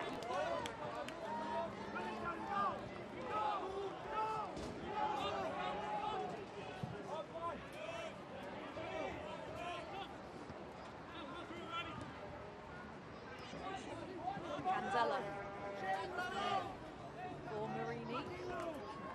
The Battery have done a good job of just controlling the tempo and the pace of this game so far here this afternoon. Yeah, they had a little wobble, didn't they, about 10 minutes ago, and they're back in control again, working again. And said, you know they need the points more. So that, you'd expect that with a home team. And again, another goal now could be absolutely crucial to their playoff chances. Marini at the edge of the box, falls inside for Boscher. It's Arthur Boscher looking to make it number 2. Dante Marini picks it up, but a free kick will go in favour of the visitors. Angelo Kelly's there saying, why didn't you have a shot? He was through, he could have probably just pulled the trigger. I think Daly and Boscher both have been key. They've got in there a few times, they just haven't pulled that trigger, they haven't shot, and it took a little bit longer, and then the chance goes away. Good crowd there behind the goal. Fans enjoying the sunshine. It's a local tournament in town this weekend, and Battery youth teams have done very well. We heard a few results just as we went down to the pitch side, so that's great. Not a big fan of youth tournaments, but kids love them, parents love them. And it's fantastic now to see the Battery Youth Academy starting to play other USL Championship youth academies, like you mentioned, Charlotte Independence yesterday. Very good, positive signs for the future of the youth here in Charleston. And for the league, I think the league's stepping up now, aren't they? They're starting to realise that clubs need to produce their own players. So now it's a really good initiative. USL Academy Cup was being played this week in San Antonio as well, so that's also good. So we get our chance in February, and yeah, it's great to see the USL bringing these youth products in and giving them games and trying to mimic what they do at this level. Like we mentioned with Taylor, a couple of the players out there, also youth coaches for different age groups of these teams. See that interaction with the kids, especially hearing them talk about their favourite player and how it's changed them as a player. Here's Tarbara Nanunga to the top of the box, takes the strike, deflected by a sea of red jersey, sorry. And again, look, 4 Battery players around the ball there, that's great play. Rittmeyer, ground ball into the box. It's away. Sponterson ready to make his way onto the pitch, the 6'6" striker. What happened here? I'm thinking Marini out, Hugh Daly wide left, 2 big lads up front, possibly. Or is it a straight swap for one of the 2 up front? Great to see that now. Sponterson, 4 goals on the season so far. This is his 21st appearance for the black and yellow of the season.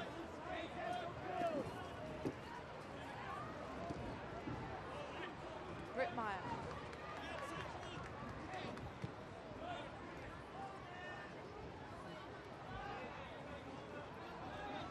Good patience from the Battery.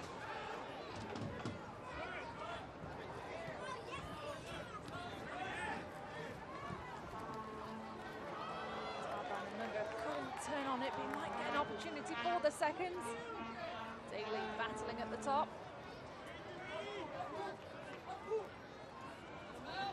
Murphy on the run. Here comes the overlapping ball, nicely dealt with by Van Shake. And Woodbine through the middle.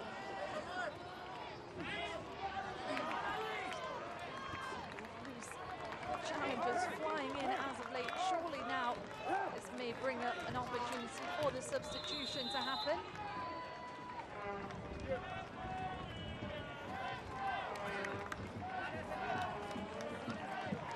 There's a straight spot from Hugh Daly. Young young lad's done well, hasn't he? Played his first almost 80 minutes there, so that's good for him. We mentioned the Q Daily. 14 appearances on the season so far, made just his 3rd start here tonight, replaced by Ian Svanterson. Another big presence up top to match Boshua. Yeah, no, it's a different kind of threat, isn't it? It's pacey, but it's you're looking to get balls into the box. That's a good one. Fans very unhappy with that one down below on Rittmeyer. Referee waving play on. Battery going to have to be careful not to let the counter-attack happen when they throw numbers forward. Murphy looking to get on the end of it, and a flying save from Kosminski. Brilliant work from the goalkeeper. That was a great save there when he read that well, and he had to be perfect there, didn't he? Because if he wasn't, that was going to be a penalty kick. And right opened up, isn't it, in the last couple of minutes? Approaching the last 10 minutes of this afternoon's match, it's Rittmeyer. Across the box it goes. Nobody home at the back post. Can Candela keep it alive? It's criminal there. You've got 2 big lads and none of them can work out. One of them can go front, one of them go back post. Again, big ball delivered into the box. Falls all the way through for Rittmeyer. A chance to recycle. Get the ball in the box with these 2 big guys. Here we go. To the back it goes. Svanterson's there. Battery knocking at the door. Woodbine. Power it was, but finesse it wasn't. He's got to do better there, and he had so much time. It was almost too easy for him. It was too casual. But there's 2 good crosses in the box, and you know we've got a 6'6", a 6'4", and we're not, the back we're not getting headers on the top, but that's not good enough. Good crosses as well. You can't criticise the crossing. Good luck with that. As of late, 9 minutes left to play here.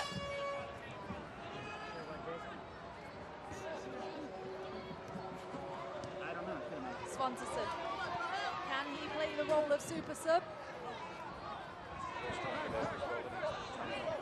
getting into the tune of the game. He's got to be much stronger there. Now there's a breakaway, a real breakaway on here. Loudoun out wide for Murphy. Murphy ground ball into the box, and Kosminski comes up big yet again. Good switch from Anunga. Rittmeyer, the Savannah native, College of Charleston product.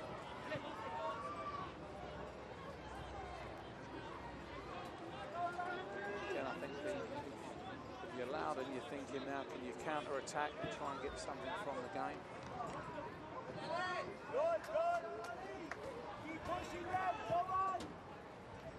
So it's definitely down to the battery to have the initiative to keep pushing for this goal. As I said, a point won't be a real bad result. They'd like to have the 3, but every point counts at this stage. You said the danger now as we approach the last 8 minutes is the counter-attack. They have to keep pushing, but they just got to be that little bit careful. They don't concede one at this stage now, because that would be very, very hard to come back from that then.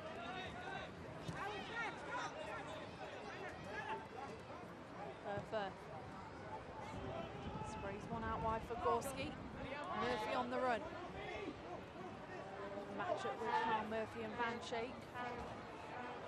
Into Gorski it goes. This could be dangerous. A ground ball, and there it is. Loudoun United put themselves in front, and it's the striker, Endor. And what a last couple of games it's been for him. Warning signs were there. We were talking about it on broadcast. You know, they were just getting a little bit sloppy there, and Woodbine's been caught out. He hasn't followed his runner there. It's a great goal if you're Loudoun. Endor's in a great position, but it's been coming. 4 goals in the last 3 games for the striker, and he plays hero once again.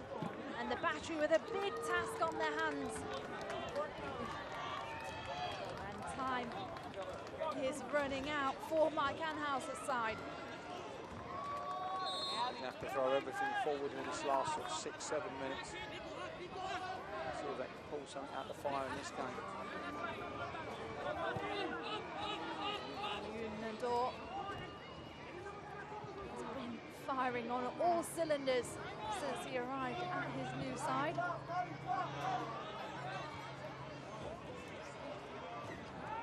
More than that, the battery, as I said now.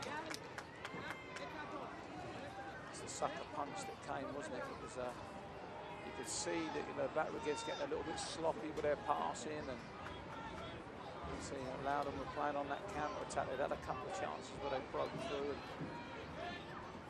I think there's definitely had an impact since he's come on. Good job, good job, good job, Bobby job.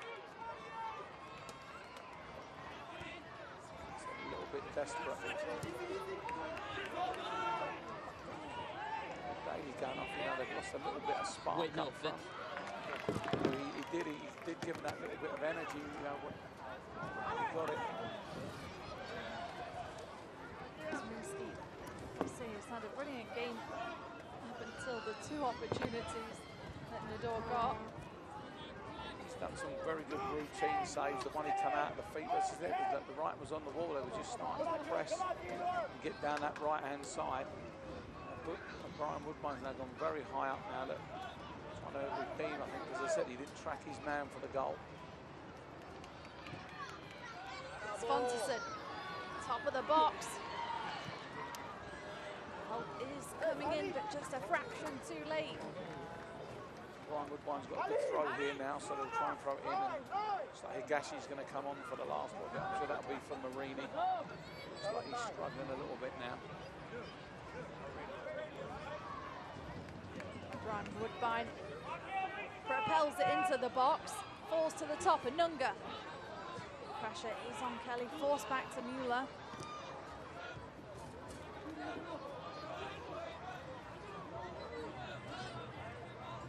Kelly whips one into the box, takes a deflection. Gets to clear up yet again. Rittmeyer.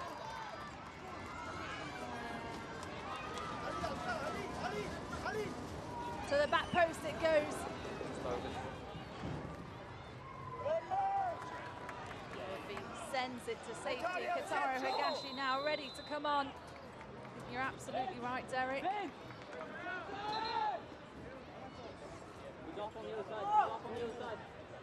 Vincenzo Candela, the man to come off. You see him trying to wave on the far side. Of course, now you can exit the pitch at the closest point you are. And Higashi comes on to close out the game.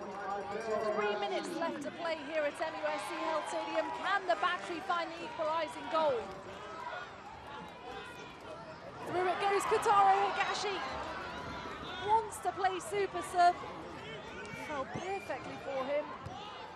Maybe too perfect. Quick feet from the Japanese veteran. Rittmeyer comes in late. Across it goes. Crossing has been poor, isn't it? There's some great positions and the delivery just hasn't been as good as the ball's in there. Sponsorson. Backyard ball. Shake now. Doing his very best, but here comes a free kick. This is in a good position now, isn't it? You can hear the crowd wanting him to do a back heel there. That was definitely a, you know, it was the right call, I think, when you see it come up here. Turn and smash it into people. So it's been, you know, they're giving it everything, aren't they, the Battery? O'Brien Woodbine over the dead ball with Jared Van Schaik. Not too many opportunities left in this match, less than 2 minutes to play. It will be Jared Van Schaik into the box it goes. Can he get the second? Yes, he can. Mueller in there as well. Pushed on its way by Kelly. Boshua falls for Anunga. Whipped in a sea of red jerseys, takes the deflection, up comes a corner kick. The fans really getting behind the home side now. They're giving it a go, but the crossing just hasn't quite been there. And again, that's a straight cross in, but hopefully now with a dead ball situation, there's no excuses. Dante Marini, can he put a good one for service to the back post? It goes punched away by Miller. And it'll fall all the way through.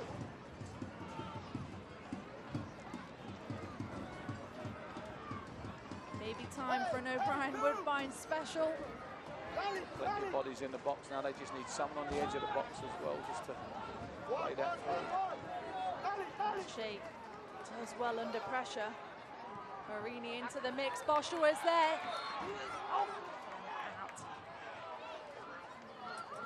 In favour of the visitors. Time winding down now.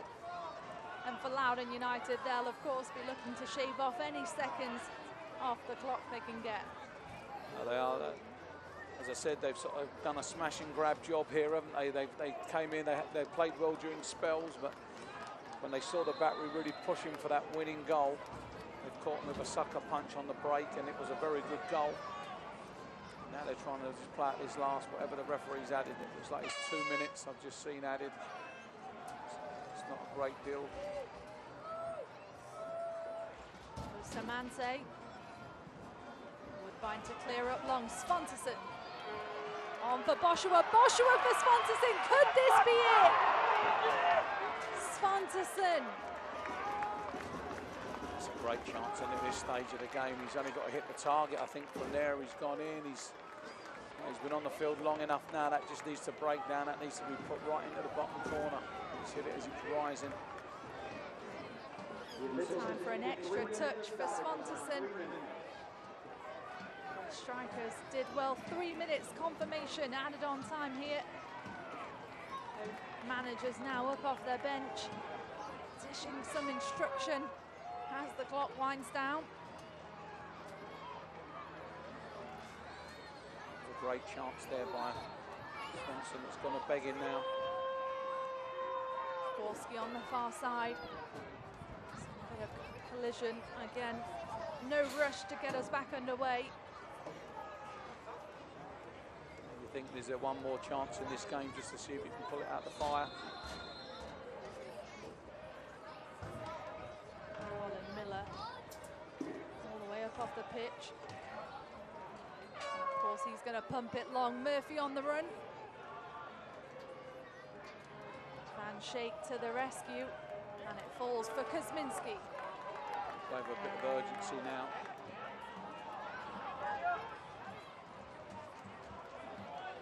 Mueller room to roam. Numbers flood the attack for the battery. Big ball, Svanteson flicks on. Bosch was there. And got to shore up the midfield. On the substitute with Kelly there. And here comes Kotaro Higashi.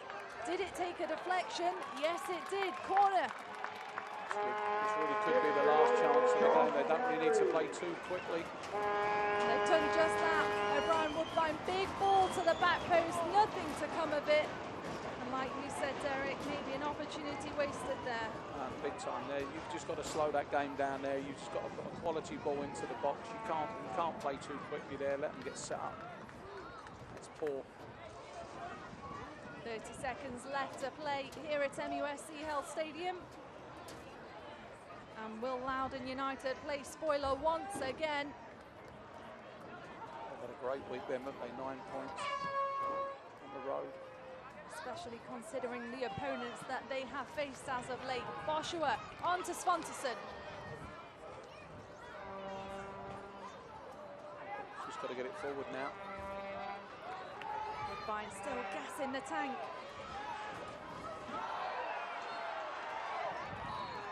And that is going to be all we see. The battery couldn't get it done on this Sunday afternoon. Loudoun United play spoiler once again. And they take all 3 points. The push for the playoffs continues for the black and yellow. Derek, your thoughts on the final performance? Well, it was, it really was a smash and grab, wasn't it, by Loudoun in the end. You know, they've done well tactically, they've kept them in it, you know, they went a goal behind, they fought their way back into it, and then when the Battery were really pushing for that final goal to try and get the win, they caught with that sucker punch on the breakaway, and they're going to go away with all 3 points. I'm sure the Battery will be very disappointed. However, they still have 2 more home games where they can really go and cement their place in the playoff spot. Loudoun made it happen late against St. Louis. They made it happen against Tampa, and they've done just that against the Charleston Battery here tonight. Let's take a look at the full. No highlights will follow tonight's match. That's just about all we'll have time for from MUSC Health Stadium. On behalf of Poppy Miller, Derek Broadley, Matt Peacock, the entire broadcast crew, thank you so much for joining us. We'll see you Wednesday night.